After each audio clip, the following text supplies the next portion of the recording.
যারা গান করছে সম্ভবত তারাও জানে না, এবং যারা দর্শক তাদের অনেকেই হয়তো জানেন না।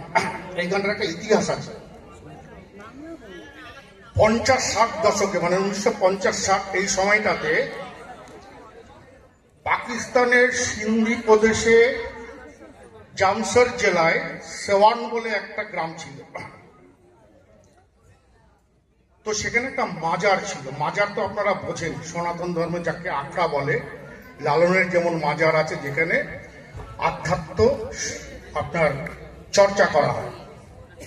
আর আপনারা জানেন কি ইসলাম ধর্মে কি সনাতন ধর্মে প্রথাগত ঈশ্বর সাধনার পাশাপাশি একটা বিকল্প ঈশ্বর সাধনা চর্চা হয়ে আসছে বহু কাল ধরে।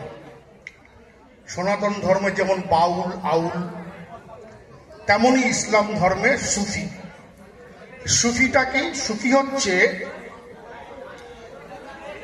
আত্মশুদ্ধির মাধ্যমে ঈশ্বর তথা আল্লাহর সঙ্গে নিজেকে একাত্ম করে নেওয়ার একটা আধ্যাত্মিক চর্চা।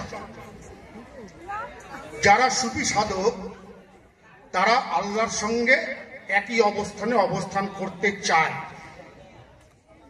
তাকে বলা হয় ফিনা বিল্লাহ। যারা ইসলাম ধর্মে আছেন জানেন। আর একটা শব্দ আছে বাকি বিল্লাহ, এবং পরিশেষে ঈশ্বরের সঙ্গে বিলীন হয়ে যেতে চান। এরা 5 ওয়াক্ত নামাজ পড়েন না, হজ যাকাত করেন না। এই সুফি সাধনা বহু বছর ধরে ভারতের বাইরে হয়ে আসছে। যাই হোক, অনেক কথা বলা যায়, মূল কথাতে আসি।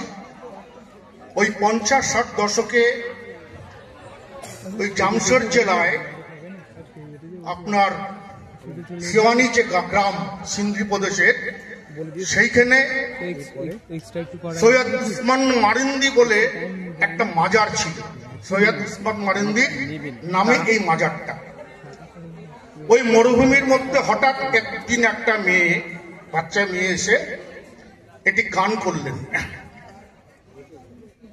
দেশীয় পাঞ্জাবি ভাষায়, এবং তখন সেই গানটা পাকিস্তান রেডিও রেকর্ড করেন এবং সেই গানটা বাজানো হয়। পরবর্তীকালে গানটি প্রচন্ড জনপ্রিয়তা অর্জন করে। সেটাই হচ্ছে দমাদম মস্ত কালান্দার। এই যে ওসমান মারিন্দি, তিনি একজন সুফি সাধক ছিলেন। এই ওসমান মারিন্দিকেই পরবর্তীকালে শাহবাজ কালান্দার নাম দেওয়া হয়। কালান্দার মানে একজন সুফি সাধক। ওর লাল মেরি পথ রাখিও ভালা চুলে লাল আল্লাহ, এই যে ওর লাল পথ, উনি লাল পোশাক পরতেন এবং তার স্তুতি করে। আপনারা জানেন অনেক ধর্মেই আছে যে মানুষকে ঈশ্বর সাধনায় তারা আধ্যাত্ম চর্চা করেন। যেমন আমাদের চৈতন্যদেবকে কেন্দ্র করে, চৈতন্যদেব তো একজন মানুষ ছিলেন, চৈতন্যদেবকে কেন্দ্র করে চৈতন্য যারা বৈষ্ণব তারা চৈতন্যেরই গুণকীর্তন করেন। ঠিক সেরকম ওই ওসমান মারিন্দি তথা শাহবাজ কালান্দার, তাকে স্তুতি করে এই গানটি করা হয়। এই গানটি মূল আমির খসরু, আপনারা নাম শুনেছেন। পরবর্তীকালে বুল্লেল শাহ এই গানটির সঙ্গে ওই শাহবাজ কালান্দার স্তুতি যোগ করে একটা আধ্যাত্ম সঙ্গীত হিসেবে এটা গাওয়া হয়। এইবার একটা বিষয় আছে, গানটার মধ্যে যে একটা মিউজিক, ঠিক আছে, একটু নাচ, একটু হইহট্টগোল, এটার অর্থ কিন্তু অন্য একটা। আপনারা জানেন চৈতন্য মহাপ্রভুর সময় শুধুমাত্র চৈতন্যের নামে একটা আবেগপ্লুত হয়ে তারা ঈশ্বর সাধনা করতেন। আপনারা আমাদের এই ঠাকুরনগরে দেখেছেন তো, হরিবোল হরিবোল বলেছে একটা, এটা হচ্ছে তারা ঈশ্বরের সঙ্গে একাত্ম হতে চান। এই গানটার মধ্যেও কিন্তু এরা এই যে নাচ গানের মধ্যে দিয়ে একটা আবেগপ্লুত হয়ে ঈশ্বরের সঙ্গে নিজেকে মিলিয়ে দিতে চান। তাই জন্য এই গানটার মধ্যে সেই গান নাচ আছে।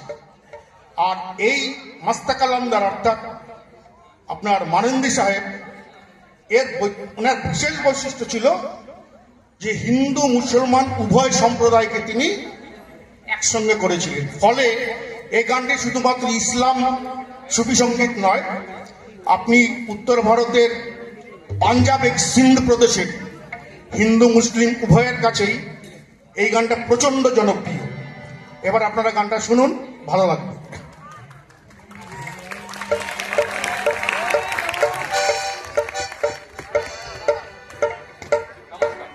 নমস্কার সকলকে।